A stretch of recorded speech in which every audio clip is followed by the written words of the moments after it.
নতুন বছরে নতুনভাবে পথ চলতে হবে সাবধানে। বাস্তবতা হচ্ছে সংকটময় সময় পার করছি এবং এই সংকটের সময়টায় মানসিকভাবে দৃঢ়তা যাতে বজায় রাখে এই জন্য যাই করণীয় তার সবই করতে হবে। মাস্ক পরতে হবে, নিয়মিত বিরতিতে জীবাণুনাশক কিংবা সাবান পানি দিয়ে আপনার দুহাত জীবাণুমুক্ত করে নিতে হবে, কারণ আপনার বিশ্বস্ত যেই দুই হাত তাই আপনার জন্য সবচেয়ে বড় বিপদটা ডেকে আনতে পারে। তাতে করে আপনি যেমন ঝুঁকিতে পড়বেন, আপনার দ্বারা আপনার প্রিয় মানুষেরাও ঝুঁকিতে পড়বার সম্ভাবনা অনেক বেড়ে যায়। 2021 প্রত্যাশা করছি খুব ভালো কাটবে, কারণ আশা জাগানিয়া সংবাদ হচ্ছে বিশ্বের বিভিন্ন প্রান্তে কিন্তু ভ্যাকসিনের প্রয়োগ শুরু হয়েছে। তাই প্রত্যাশা করতেই পারি অল্প সময়ের মধ্যেই সেই ভ্যাকসিন আমাদের দেশে এসেও পৌঁছবে এবং তা আমাদের জনমনে স্বাভাবিকতা, শান্তি, নিশ্চিন্ত থাকবার যে সুযোগ তা আবার নতুন করে তৈরি করে দিবে। সংকটের এই সময় যদি কোনো স্বাস্থ্য জিজ্ঞাসা জন্মে 2020-এর মতো 2021-এও করোনা হেল্প ডেস্ক আপনাদের জন্য থাকছে, যেখানে জুলহাস জুবাইর আপনাদের সাথে থাকছি।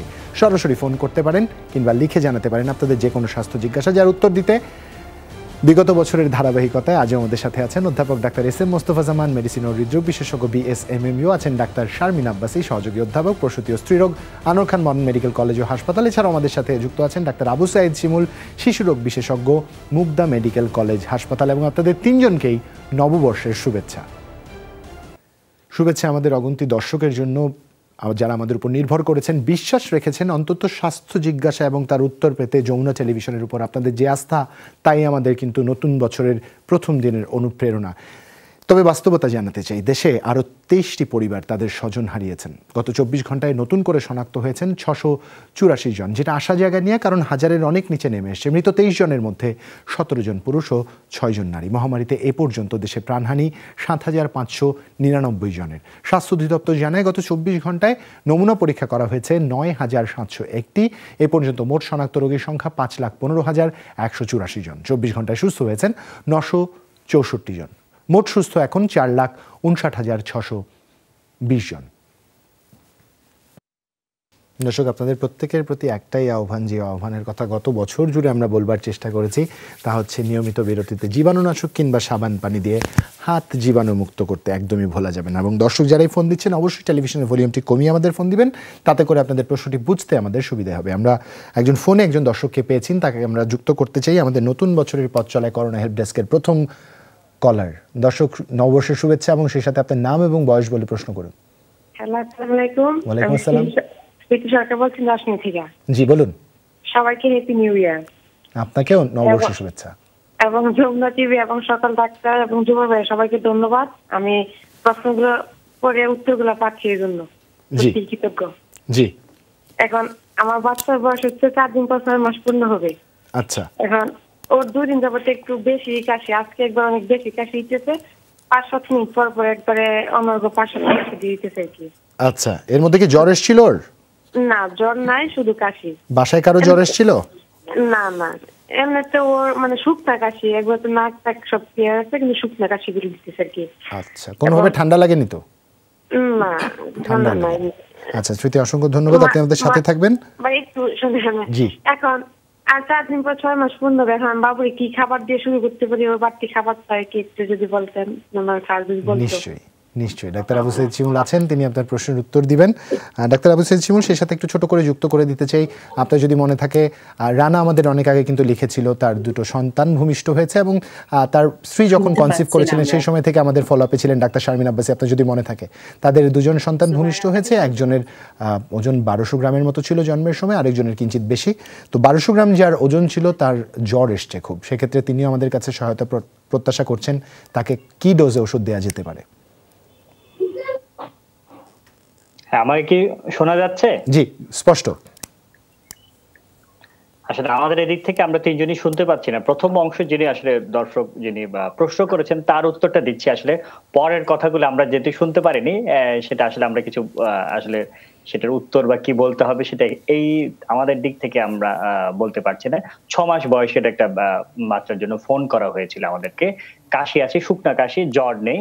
এই সময় আসলে আমরা বলছি যে এখন যেহেতু একটু ঠান্ডা পড়ছে এবং সাথে ধুলাবালির জন্য অ্যালার্জির সমস্যা হচ্ছে, সেজন্য এগুলো থেকে একটু দূরে রাখতে হবে। বিশেষ করে মশার কয়েল, সিগারেটের ধোঁয়া, রান্নার ধোঁয়া, এগুলি থেকে অবশ্যই দূরে রাখবেন। আর এই 2-3 দিন যেদিন একটু কাশি থাকবে, 3-4 দিনের জন্য যদি একটু গোসল না করিয়ে দিয়ে কুসুম গরম পানি দিয়ে যদি আমরা একটু শরীরটা মুছিয়ে দিই, সেটা খুব ভালো কাজ করবে। আর 6 মাসের বাচ্চাকে ঘন ঘন বুকের দুধটা খাওয়াবেন, নাকে নটসল এই ড্রপটা দিনে 7-8 বার 1 ফোঁটা করে নাকে একটু দিবেন। আর যেটা করবেন কাশির জন্য আপনি ব্রোডিল BRODIL ব্রোডিল এই সিরাপটা 1/2 চামচ করে 3 বার 10 থেকে 15 দিন একটু দিতে পারেন। এই কাশিটা একটু যেহেতু সময় যায় অনেকের ক্ষেত্রে একটু বেশি দিন লাগতে পারে। যদি জ্বর না থাকে অন্য কোনো সমস্যা না থাকে এটা আসলে নিজে নিজেই ঠিক হয়ে যাবে। তবে আপনি একটু ফেক্সো এই সিরাপটা 1/2 চামচ করে একবার একটু দিতে পারেন। আপনি আরেকটি বিষয় জানতে চেয়েছিলেন যে খাবার নিয়ে, সেটা হচ্ছে আমরা কিন্তু এই অনুষ্ঠানে অনেকবারই বলেছি। এটা আসলে অনেক দীর্ঘ আলোচনার বিষয় তো। সেজন্য ১ম এ টাইমিংটা খুব জরুরি। আপনি ১৮০ দিন কিনা অর্থাৎ আমরা বলে থাকি যে ৬ মাস শেষ হয়ে ৭ মাসে পড়লেই কিন্তু আপনি শক্ত খাবারটা শুরু করবেন।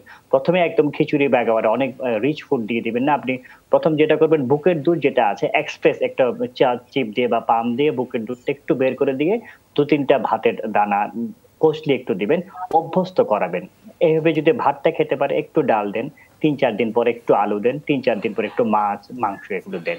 আমরা বলছি ডিমের কুসুমটা আগে দিবেন, সাদা অংশ দিবেন পরে। এভাবে যদি সে অভ্যস্ত হয়ে যায় ১০-১৫ দিন পরে আপনি অল্প করে খান। সেখানে কার্বোহাইড্রেট, প্রোটিন, ফ্যাট রাখবেন। অর্থাৎ ভাত রাখতে পারেন, ডাল দিতে পারেন, আলু অথবা যেকোনো একটা সবজি, মাছ অথবা মাংস অথবা ডিমের কুসুম। এইটা দিনে ২ বার খাওয়াবেন। ৬ মাসের বাচ্চাকে আধা বাটি করে আপনি ২ বার দিবেন। বাটির সাইজ হবে ২৫০ ml অথবা ১ কোয়ার্ট বাটি। এভাবে যদি অল্প অল্প করে আপনি খাওয়াতে অভ্যস্ত করে ফেলতে পারেন তাহলে বাচ্চার সমস্যা হবে না। গরুর দুধ আমরা বলি ১.৫ বছর পরে দিতে এবং মধুটাও ১.৫ বছর পরে দিবেন। মাছ একটু পরে দেন আর ডিমের কুসুমটা আগে দেন, সাদা অংশ একটু পরে দেন। এইগুলির নিয়ম মেনে চললে ইনশাআল্লাহ আপনার বাচ্চা ভালো থাকবে। ধন্যবাদ আবু সাইদ শিমুল। আর যে প্রশ্নটি করেছিলাম আমাদের একজন দর্শক আমাদের নিয়মিত আমাদের কাছ থেকে স্বাস্থ্যসেবা নিয়েছেন তার স্ত্রীর জন্য যখন তিনি অন্তঃসত্ত্বা ছিলেন, তার 2টো সন্তান ভূমিষ্ঠ হয়েছে। একজনের ওজন 1200 গ্রাম জন্মের সময়, একজনের 1800 গ্রামের কিছু বেশি ছিল। সেক্ষেত্রে 1200 গ্রাম যার ওজন তার জ্বর এসছে, তার জানতে চেয়েছেন রানা এখন তাকে কি ডোজে ওষুধ দেওয়া যেতে পারে। ডাক্তার আবু সাইদ শিমুল, আপনি কি আমাকে শুনতে পাচ্ছেন? দুঃখিত, ডাক্তার আবু সাইদ শিমুল আমাকে শুনতে পাচ্ছেন না। একজন দর্শক আছেন আমাদের সাথে ফোনে, আমরা ফোনটা নিতে চাই। দর্শক, আপনার নাম এবং বয়স বলে প্রশ্ন করুন। জি যে আমি কি কথা বলবো? জি নিশ্চয়ই, আপনার নাম এবং বয়স বলে প্রশ্ন করুন। একই সাথে হ্যাপি নিউ ইয়ার। আমার নাম হলো মোহাম্মদ নজরুল ইসলাম। জি।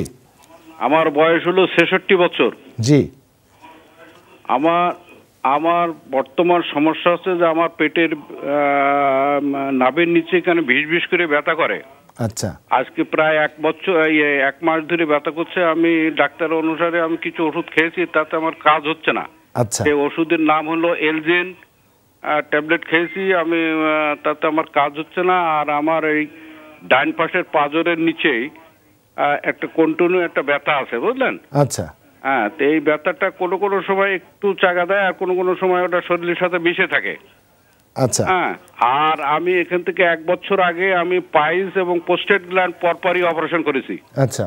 এরপরে আমি ওই বিভিন্ন রকমের ওষুধ, বিশেষ করে অ্যান্টিবায়োটিক ওষুধ খাওয়ার পরে আমার পায়খানায় হার্ডি হচ্ছিল। আচ্ছা। তো এই হার্ডি ওষুধ খাওয়ার জন্য আমি অ্যাভলক মানে সিরাপ খেয়েছিলেন? জি, পায়খানা নরম থাকে। আর আমার প্রেশারের সমস্যা আছে, আমি প্রেশারের জন্য অ্যাবিটিস 40 খাই। আচ্ছা, প্রেশার কি এখন নিয়ন্ত্রণে আছে? জি, প্রেশার এখন নিয়ন্ত্রণে আছে। আচ্ছা, আপনি আর কি কি ওষুধ খাচ্ছেন? জি, আর কি কি ওষুধ খাচ্ছেন? আর ওষুধ খাচ্ছি আমি প্রেশারে 2 রকম ওষুধ খাই। একটা হলো বেটাকর 5+, হ্যাঁ, সকালে একটা, আর অ্যাবিটিস 40 রাত্রি একটা খাই। আচ্ছা। আর আপনার গ্যাসের ট্যাবলেট প্যান্টোনিক 40 সকালে একটা খাই, রাত্রি একটা খাই। আচ্ছা। এখন আমার এই সমস্যা হলো যে পেটের ভিতরে যে বিশ করে ব্যথাটা আমার যাচ্ছে না।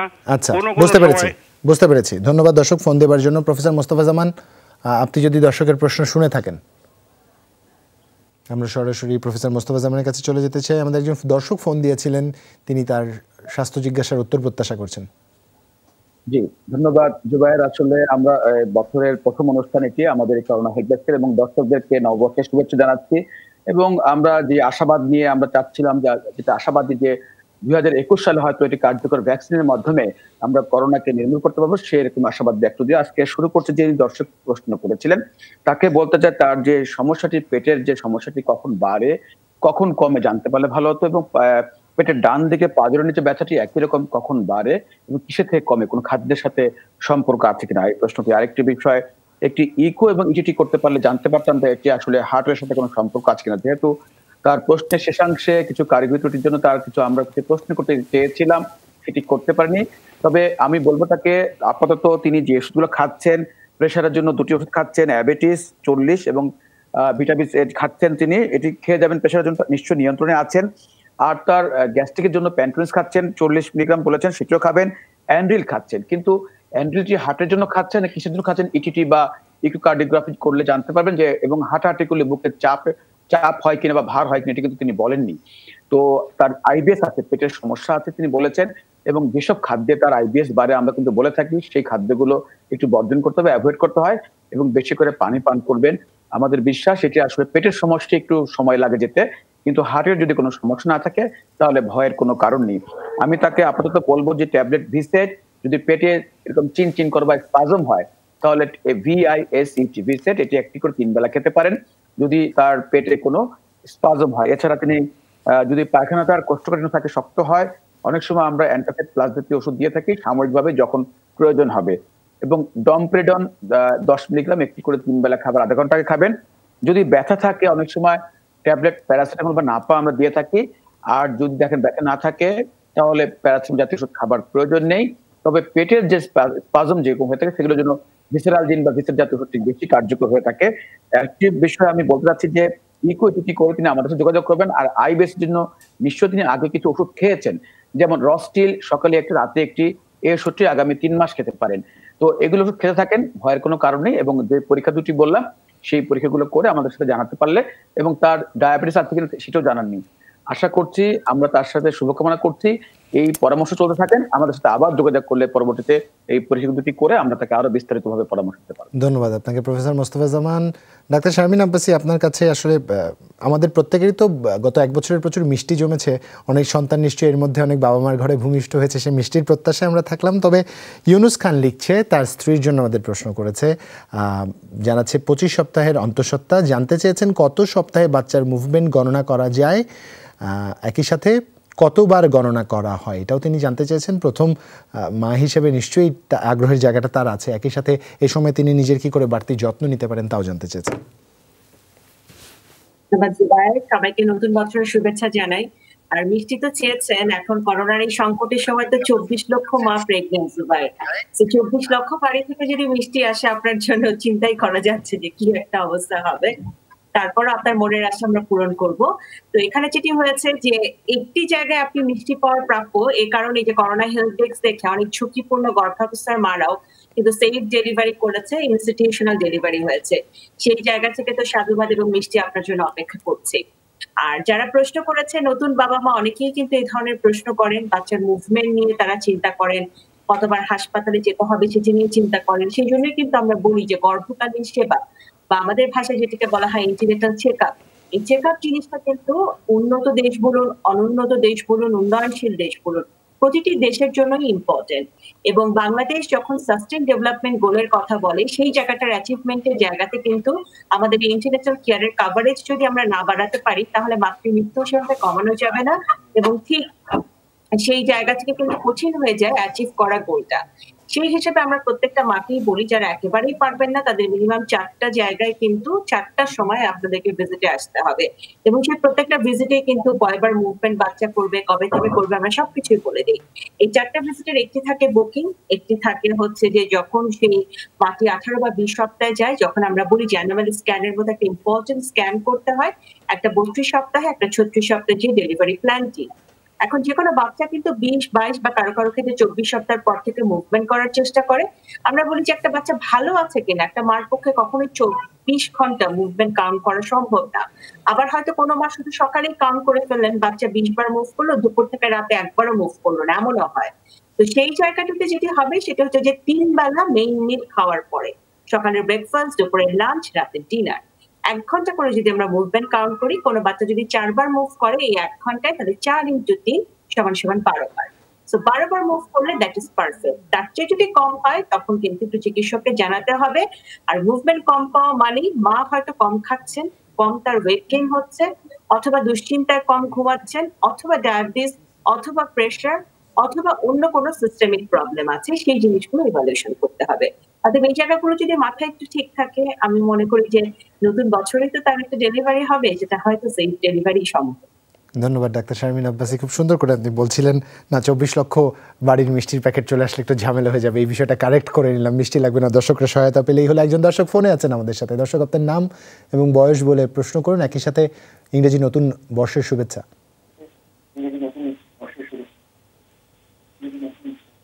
হ্যালো, জি হ্যাঁ, আমি একটু পরামর্শ নিতাম। নিশ্চয়ই, কি নাম আপনার? আমার নাম মুক্তি বিশ্বাস। আমার এই মুক্তি আপা, পরামর্শ দিব না, কারণ আপনার টেলিভিশনের ভলিউমটা অনেক বেশি, তা আগে কমাতে হবে।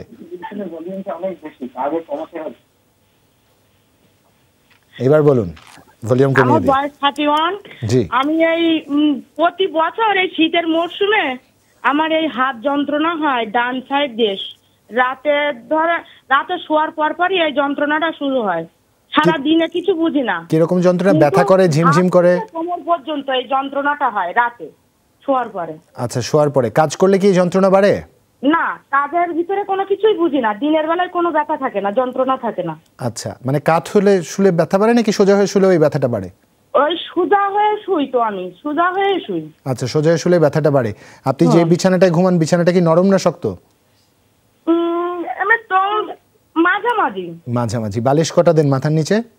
বালিশ একটাই দেই, দুই এক সময় এই যন্ত্রণা যখন বাড়ে তখন ওই বালিশ সরাইও দেই, তবু কোনো আমি কিছু বুঝতে পারি না। আমার যতদূর জানবার ছিল আমি জেনেছি। প্রফেসর মোস্তফা জামান যদি আর কিছু জানতে চান। আমি জানতে চাচ্ছি যে আসলে ঝুঁকে কাজ করলে দিনের বেলা বাড়ে কিনা, বা আমরা বলছি যে অনেক সময় একটু ওজন কেমন, সেটাও জানতে চাই। তার ওজন তো 60। মানে এই হাসি দিয়ে ওজনটা কি বুঝবো বলুন? জি দর্শক, আপনার অ্যালার্জি আছে কিনা? অ্যালার্জি আছে। এই সর্দি জনিত অ্যালার্জি, ঠান্ডা জনিত অ্যালার্জি আছে। প্রফেসর মোস্তফা জামান, আপনাকে ধন্যবাদ। দর্শক আমাদেরকে প্রশ্ন করার জন্য।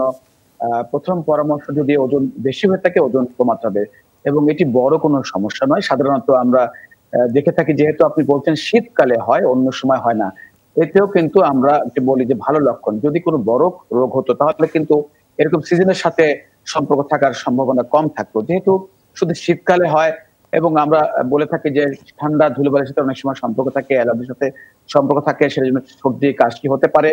আবার কিন্তু যদি সর্দি কাশি থাকে তাহলে কিন্তু কোমরের ব্যথা অনেক সময় বেড়ে যায়। তো যেটি কারণ হোক, আমরা এই ধরনের পরামর্শ দিয়ে থাকি যে একটু ক্যালসিয়াম খাবেন, ভিটামিন ডি দিয়ে থাকি, ভিটামিন ডি রাইজ 40,000 ইউনিট প্রতি সপ্তাহে একটি করে খাবেন। আর একটু সূর্যের আলোতে যাবেন। আমরা ইদানিংকালে এই বিষয়গুলো অত্যন্ত গুরুত্বপূর্ণ। সারা বিশ্বব্যাপী দেখা যাচ্ছে যে মহিলাদের শরীরে ভিটামিন ডি, বিশেষ করে আমাদের এই অঞ্চলে ভিটামিন ডির পরিমাণ কম থাকে। সেজন্য প্রতিদিন আমরা বলে থাকি সকালে সূর্যের 9টা থেকে বিকাল 3টা পর্যন্ত প্রতিদিন 20 মিনিট সূর্যের আলোতে সময় দিবেন, তাহলে কিন্তু আপনার জন্য উপকার হবে। আর সাথে একটু এক্সারসাইজ, হাঁটাহাঁটি করার জন্য আমরা সবসময় বলছি, যেটি আপনাকে সত্যিকার অর্থে এই সমস্যা থেকে সমাধান দিবে। এবং কোমরের কিছু ব্যায়াম আছে যেগুলো আমরা বলে থাকি যে একটু উপর হয়ে শুয়ে কোমরের যাতে চাপ পড়ে, পা দুটো পিছন দিকে নিয়ে এরকম কিছু ব্যায়াম আছে, তাতে করে আপনার কোমরের সমস্যাগুলো সমাধান হয়ে যাবে।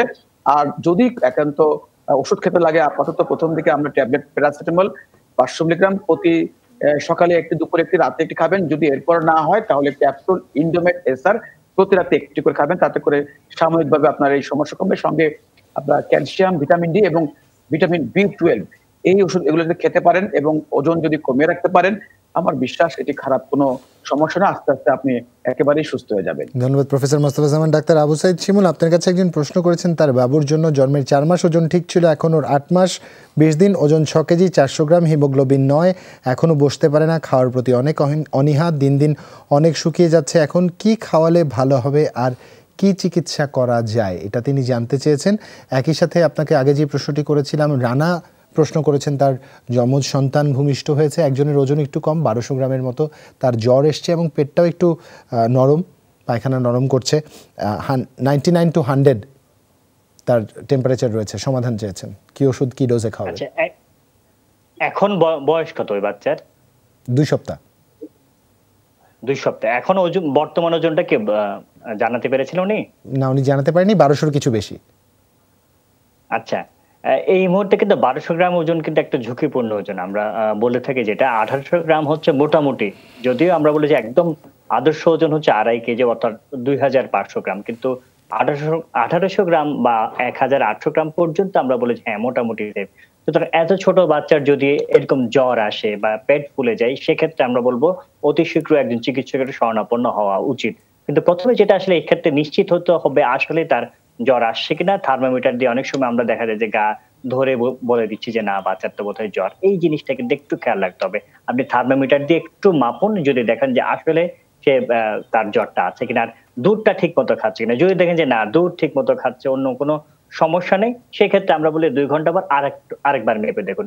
তখন যদি দেখেন যে না এই মুহূর্তে জ্বর আসলে নেই, তাহলে আমরা বলবো চিন্তার কোনো কারণ নেই। অনেক ক্ষেত্রে যেটা হয় যে দুধ কম খেলে ডিহাইড্রেশন ফিভার আমরা বলে থাকি, পানি শূন্যতা হয়ে গেলেও কিন্তু এক ধরনের তার তাপমাত্রা বেড়ে যায়, সেটা হচ্ছে কিনা সেটা একটু খেয়াল রাখবেন। সেক্ষেত্রে আপনি যেটা খেয়াল রাখবেন 24 ঘন্টায় 6 বার বা তার বেশি যদি প্রস্রাব করে মনে করবে ঠিক আছে। আর তার যদি কম করে বুঝতে হবে সে দুধটা পাচ্ছে না, সেক্ষেত্রে বারবার বুকের দুধ খাওয়ালে দেখবেন যে এই তাপমাত্রা বেশি হওয়াটা সেটা একদমই চলে যাবে। কিন্তু যদি দেখেন যে তবুও তাপমাত্রা তার রয়েছে, এত কম ওজনের বাচ্চা, এই ক্ষেত্রে কিন্তু আসলে রিস্ক নেওয়া একদমই উচিত হবে না। আপনি যদি পারেন একজন নবজাতক বিশেষজ্ঞ অর্থাৎ নিওনেটোলজি, সেটা না পারলে একজন শিশু বিশেষজ্ঞের শরণাপন্ন হওয়া উচিত। তার আগে যে পরামর্শগুলো দিলাম সেগুলো একটু করে দেখবেন। আরেকটা যেটা এখানে প্রশ্ন করেছেন, 6 মাস, এখন 8 মাস বয়স, 6 কেজি ওজন, জন্মের ওজনের চেয়ে এখন দেখা যাচ্ছে অনেক কম। সুতরাং এই মুহূর্তে আমরা কোনো ওষুধ দিলে বা খাবার দিলে যে সেটা তার ভালো হয়ে যাবে তা না। 8 মাসের একটা বাচ্চা কিন্তু আমরা বলি সাপোর্ট ছাড়া কিন্তু বসতে পারে। সে কেন বসতে পারছে না সেটাও কিন্তু একটু দেখতে হবে। তার ঘাড় শক্ত হয়েছিল নাকি না। সুতরাং ডেভেলপমেন্টাল দিক থেকে কোনো সমস্যা আছে কিনা। আবার হিমোগ্লোবিন কিন্তু অনেক কম বাচ্চাদের জন্য। বাচ্চাদের তো আমরা বলি একটু বেশি রাখতে, সেটাও কিন্তু একটা চিন্তার বিষয়। আপনি পুষ্টিকর খাবারটা দিন, বুকের দুধ ছাড়া অন্য কোনো যদি ফর্মুলা মিল্ক দিয়ে থাকেন, বিনীত অনুরোধ থাকবে সেটা বন্ধ করে দিন। আপনি একটু বারবার বুকের দুধটা দিন। 8 মাসের বাচ্চাকে আপনি কলিজা বা একটু সবুজ শাকসবজি, ছোট মাছ এগুলো খাওয়াতে পারেন। দিনে অন্তত পক্ষে আপনি 2 বার খাওয়াবেন। আর যেটা করবেন কার্বোহাইড্রেট, প্রোটিন, ফ্যাটটা দিবেন। আপনাকে কিছু পরীক্ষা করে আসলে আমাদের জানাতে হবে, সেটা হচ্ছে সিবিসি অর্থাৎ কমপ্লিট ব্লাড কাউন্ট যেটা বলি, পিবিএফ, আর সিরাম আয়রন প্রোফাইল এবং চেস্ট এক্সরে।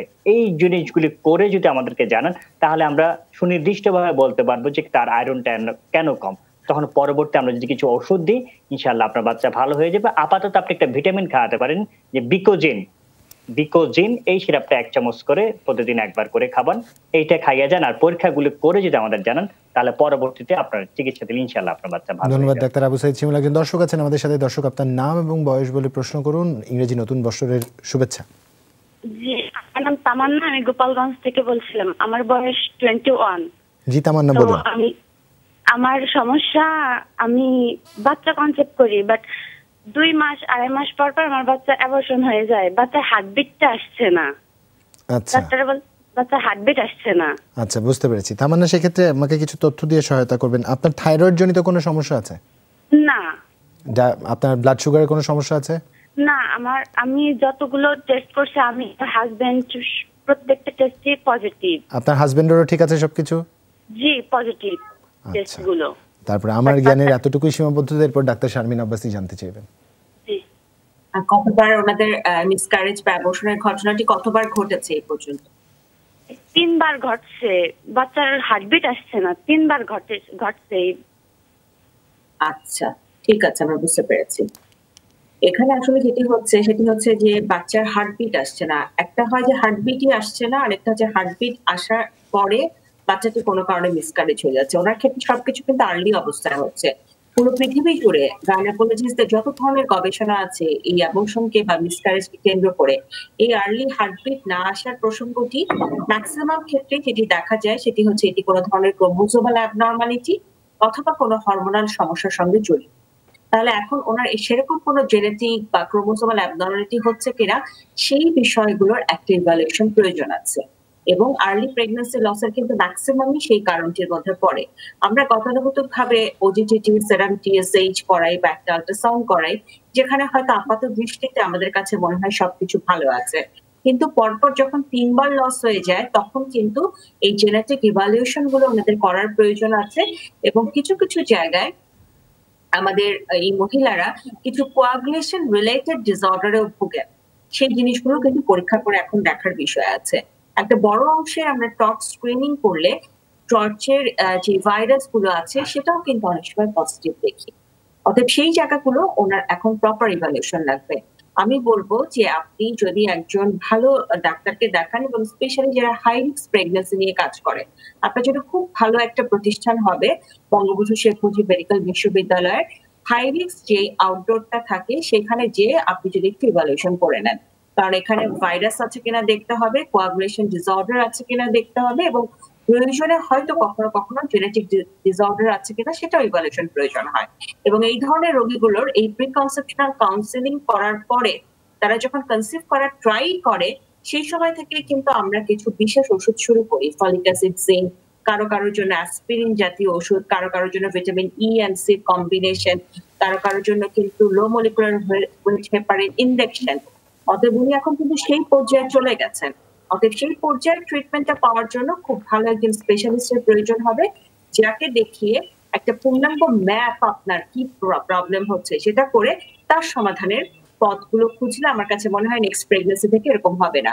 তবে আপনার মনের জোরটা বাড়ানোর জন্য বলি, এমন অনেক রোগী আছে 5 বার অ্যাবর্শনের পর আমাদের কাছে সেফ ডেলিভারি নিয়ে বাড়ি গেছে, 8 বার অ্যাবর্শনের পরও সেফ ডেলিভারি নিয়ে বাড়ি গেছে। সো মনে জোর থাকলে এবং আপনি যদি কোন একটা প্রতিষ্ঠানের আন্ডারে থাকেন প্রপারলি, আমি মনে করি ইনশাআল্লাহ আপনার ভয় পাওয়ার কিছু। ধন্যবাদ ডাক্তার শারমিন আব্বাসী, আপনার এই কথাটুকুই তাকে অনেক বেশি অনুপ্রেরণা দিবে বিশ্বাস করতে চাই। সাইফুল ইসলাম লিখছেন তার বয়স 32, তার ইউরিক অ্যাসিড 8.10 টেস্ট করেছেন, তখন এসছে এর 2 মাস পূর্বে টেস্ট করেছিলেন তখন 8.3 ছিল। তিনি কোনো মেডিসিন খান না, শুধু খাবার মেনটেন করেন। সমাধান চেয়েছেন, কি করবেন জানতে চাচ্ছেন। প্রফেসর মোস্তফা জামান আপনার কাছ থেকে জান, সরাসরি প্রফেসর মোস্তফা জামানের কাছে চলে যেতে চাই। একটি প্রশ্ন ছিল প্রফেসর মোস্তফা জামান। আসলে যদি প্রশ্ন করছেন অত্যন্ত গুরুত্বপূর্ণ প্রশ্নটি শুধু তার জন্য নয়, আমাদের দেশের অনেক রোগীরই আমাদের প্রশ্ন করে থাকেন এই ইউরিক অ্যাসিড বিষয়টি। আসলে আমরা তার যে রক্তের যে মাত্রা দিয়েছেন ইউরিক অ্যাসিডের, সেটি কিন্তু স্বাভাবিকের চেয়ে বেশি। আমরা বলে থাকি যে তার সর্বোচ্চ মাত্রা আমরা বলি 7 মিলিগ্রাম পার ডেসিলিটার থাকা উচিত, তার সেখানে একটু বেশি আছে। তো তিনি খাদ্যাভ্যাসও মেনে চলছেন, আমরা তার জন্য বলছি, এবং পাশাপাশি অন্যান্য সাধারণ মানুষের যাতে উপকার হয় সেজন্য কি খাবেন কি খাবেন না সেটি একটু আমরা সংক্ষেপে বলতে চাই। প্রথম কথা, অনেকে ইউরিক অ্যাসিড বেশি হলে শুধু খাদ্য তালিকার মাধ্যমে নিয়ন্ত্রণ করার চেষ্টা করে থাকেন, কিন্তু সবসময় সেটি সম্ভব না হতে পারে।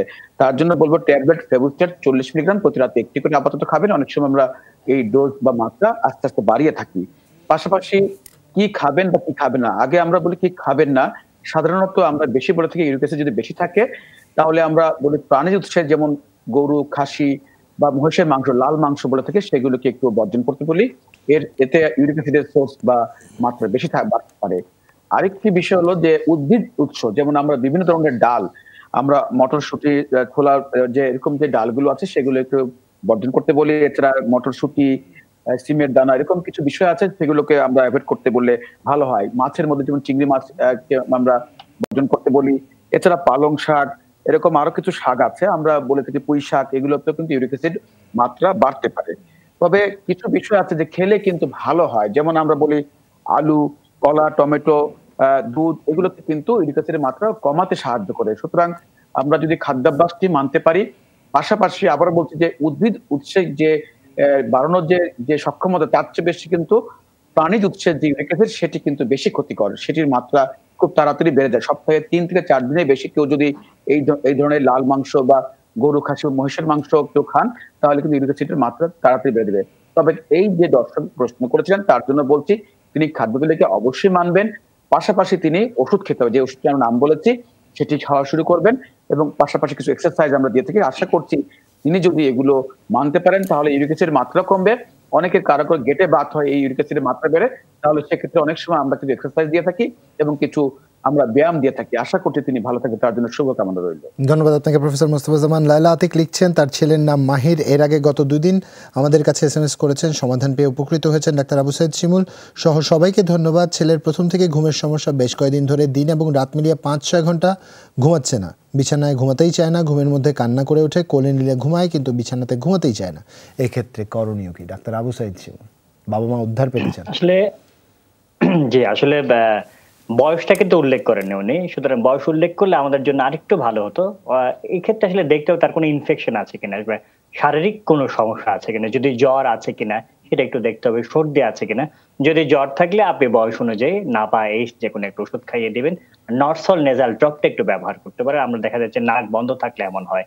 বাচ্চাদের ক্ষেত্রে দেখা যায় যে বদহজমের জন্য কিন্তু এমনটা হয়ে থাকে, সেক্ষেত্রে আপনি ডমপেরিডন যে কোনো একটা ওষুধ, ওমিডন অথবা মোটিগার্ড, সেটাও প্যাকেটের ভেতরে দেখবেন যে বয়স অনুযায়ী লেখা থাকে, সেটা যদি একটু খালি পেটে দিনে 3 বার আপনি 10-15 দিন খাওয়ান, সেক্ষেত্রে উপকার পাওয়া যায়।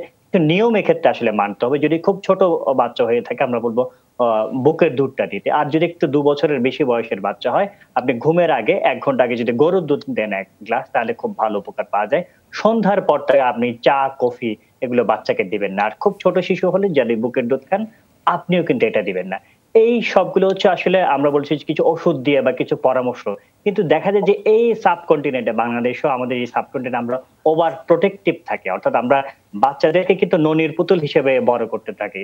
ওয়েস্টার্ন ওয়ার্ল্ডে কিন্তু এমন না যে সারাদিন কোলে কোলে করে রাখলাম, এত ওভার প্রোটেক্টিভ না। সেজন্য এটা কিন্তু অনেকটাই অভ্যাসগত। আপনি সারাদিন কেউ না কেউ কোলে রাখছেন বলে সে অভ্যাসটা হয়ে গিয়েছে, সে তো একটা আরাম পাচ্ছে। যে আরাম পায় সে কেন কষ্ট করতে যাবে? এই অভ্যাসটা থেকে কিন্তু তাকে একটু দূরে রাখতে হবে। যে এই যে কোলে কোলে রাখার অভ্যাসটা থেকে যদি আপনি দূরে রাখতে পারেন, আপনি যদি একটু ওকে দূরে রাখেন যে না আমি কোলে নিব না, কানলে কাঁদতে দিই, এই জিনিসটা যদি আপনি একটু অভ্যাস করাতে পারেন, আপনার কষ্টও লাঘব হবে, বাচ্চাও নিজে নিজে আসলে ঘুমাতে শিখবে। সুতরাং পরামর্শগুলোর পাশাপাশি এই জিনিসটা একটু আসলে আমাদের মাথায় রাখতে হবে। অসংখ্য ধন্যবাদ ডাক্তার আবু সাইদ শিমুল। ওমর কাইয়ুম একটি প্রশ্ন করেছেন ডাক্তার শারমিন আব্বাসী, আপনাকে আমি প্রশ্নটি দিয়েছি। তার 6 মাস ধরে বেবি নেওয়ার চেষ্টা করছেন, ডিটেলস আমাদের জানিয়েছেন, টিভিএস এর টেস্টের রিপোর্টও আমাদের জানিয়েছেন। একই সাথে তার একটি ওষুধ চলছে জোলেটা 2.5। তিনি ডিআইএমএস এ দেখেছেন জোলেটাটা ব্রেস্ট ক্যান্সারের ওষুধ, তাই কনফিউশনে পড়েছেন। আর টিভিএস কেন করতে হয় এবং একটি সন্তানের জন্য তারা খুব চেষ্টা করছেন, সহায়তা প্রার্থনা করেছেন আপনার কাছে ডাক্তার শারমিন আব্বাসী। একটু সংক্ষেপে জানতে চাই, 2.5 মিনিট সময় আছে আমাদের হাতে। আচ্ছা, এখানে আসলে আমি মনে করি ওনার যে ট্রিটমেন্টটি দেওয়া আছে একদম পারফেক্ট ট্রিটমেন্ট দেওয়া আছে। এই ট্রিটমেন্টটা কিন্তু 3 মাস ওনারা চাইলে কন্টিনিউ করতে পারবেন, কারণ ওনার রিপোর্টে আমাদের কাছে কিছুটা মনে হচ্ছে early symptom of the polycystic ovarian syndrome ওনার হয়তো আছে, যেটি হলে মূলত যে প্রবলেমটি হয় সেটি হচ্ছে ওভুলেশন হয় না। জোলেটা ওষুধটি হচ্ছে ওভুলেশন হওয়ানোর জন্য, অর্থাৎ ডিম তৈরি এবং ডিম ফোটানোর জন্য। অতএব সেটির জন্য এটি যোগ করা হয়েছে, যেহেতু নর্মাল ভাবে চেষ্টা করেছেন, কনসিভ করা যায়নি। বাকি যা কিছু আছে সবকিছুই নর্মাল আছে, হাজবেন্ডের রিপোর্টও নর্মাল আছে।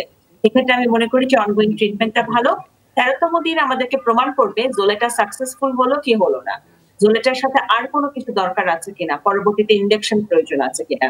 কারণ 13তম দিনে আপনার যে ওভাম এবং ওভারি সাইজ সেটা দেখে আমরা বুঝতে পারি ওভুলেশন হবে কি হবে না, এই জন্য। ধন্যবাদ ডাক্তার শারমিন আব্বাসী। যদিও আরও কিছু সময় আছে, আবির হাসান জিম প্রশ্ন করেছে আলমগীর হাসান জন্য। 43 হচ্ছে বয়স, হার্টের পেশেন্ট, মেডিসিন খাচ্ছেন, এমকাস, ডোকোপা 200 মিলিগ্রাম, নেভিকার্ড 5, নুলা, বেশ কয়েকটি ওষুধের নাম দিয়েছেন। প্রফেসর মোস্তফা জামান আপনাকে ওষুধের নামগুলো পাঠিয়েছি। পিঠের এক্সরে করেছেন, এক্সরেতে দেখা গেছে পিঠের হাড় বৃদ্ধি এবং হাড় ক্ষয় হয়েছে। অর্থোপেডিক ডাক্তার দেখে বেশ কিছু মেডিসিন দিয়েছেন, তারও এখানে উল্লেখ আছে। কষ্ট করে তিনি আমাদের প্রশ্ন করেছেন, সমাধান চেয়েছেন, আর কি মেডিসিন খাবেন জানতে চেয়েছেন। প্রফেসর মোস্তফা জামান, 1 মিনিট। আসলে জি, আমি ধন্যবাদ জুবায়ের। আমি বলবো যে মাত্র 43 বছর বয়সে আসলে অনেক ওষুধ খাচ্ছেন। প্রথম কথা যে হার্টের এমআই হলে, যেটা আমরা বলি হার্ট অ্যাটাক বা মায়োকার্ডিয়াল ইনফার্কশন, তার জন্য তিনি সবচেয়ে গুরুত্বপূর্ণ যে ওষুধটি লেখেননি, আমরা ইকোস্প্রিন বা রক্ত পাতলা করার যে প্রথম ওষুধটি, একটি ওষুধ দিলে আমরা সেই ওষুধটি দিয়ে থাকি, সেই ওষুধটি তিনি খাননি যদি সত্যিকার অর্থে তার ওল্ড এমআই হার্টের রোগী পেশেন্ট হয়ে থাকেন।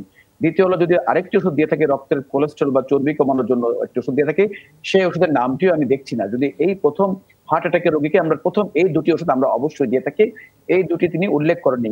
আমরা বাকি ওষুধগুলো যেমন নেভিকার্ড, এটি প্রেশারের জন্য, আর বাকি যে ডোকোপা, এগুলো কিন্তু হার্টের ওষুধ নয়। এমকাস, এটি অ্যালার্জি বা শ্বাসকষ্ট থাকলে আমরা দিয়ে থাকি, তারপর দীর্ঘমেয়াদী আমরা এই ওষুধগুলো ব্যবহার করি না ডোকোপা। তো আমরা বলবো যে আসলে হার্টের রোগী কিনা সেই বিষয়টি ইকোকার্ডিওগ্রাফি করে আগে জানতে হবে। যদি ইকোকার্ডিওগ্রাফি ভালো থাকে তাহলে ভয়ের কোনো কারণ নেই, এবং এর সাথে আমি যে দুটি ওষুধ নাম বললাম, এই দুটি ওষুধ আগের ওষুধের সাথে যুক্ত করবেন। পিঠের যে সমস্যাটা, এটি আমরা বলে থাকি, সবসময় সংক্ষেপে বলবো যে আসলে তিনি অনেক ওষুধ খাচ্ছেন, কিন্তু মনে রাখতে হবে শুধু ওষুধের উপর নির্ভর করে পিঠের বাত ব্যথা এটি কমানো যাবে না, এবং হাড় বৃদ্ধি এবং হাড় ক্ষয় এটি কিন্তু অস্বাভাবিক কিছু নয়, এই বয়সে হতেই পারে। এটিকে কেউ একটু ভয় দিয়ে দেন, আমরা আরেকদিন আলোচনা করব, বলবো যে এটি তার স্বাভাবিক প্রক্রিয়া, এটির জন্য একটু ব্যায়াম করতে হবে, এক্সারসাইজ করতে হবে। আর আমরা যেটি বলি যে প্রতি সপ্তাহে 40,000 ইউনিটের ভিটামিন ডি অর্থাৎ ডি রাইস, এই ওষুধটা একটি করে সপ্তাহে খাবেন। আর অন্যান্য ওষুধ সাময়িকভাবে খেতে পারেন, যেগুলো খাচ্ছেন ইটোরিক্স, ব্যথা হলে খাবেন, ব্যথা না হলে। ধন্যবাদ প্রফেসর মোস্তফা জামান। আমাদের সময় একদমই শেষ হয়ে গেছে। ডাক্তার শারমিন আব্বাসী, আপনাকে ধন্যবাদ। ধন্যবাদ ডাক্তার আবু সাইদ শিমুল। আপনাদেরকে সাথে নিয়ে 2020-এর মতো 2021 প্রতিদিন দর্শকদের সহায়তা করবার চেষ্টা করবো। আজ এখানে বিদায় নিচ্ছি। শুভরাত্রি।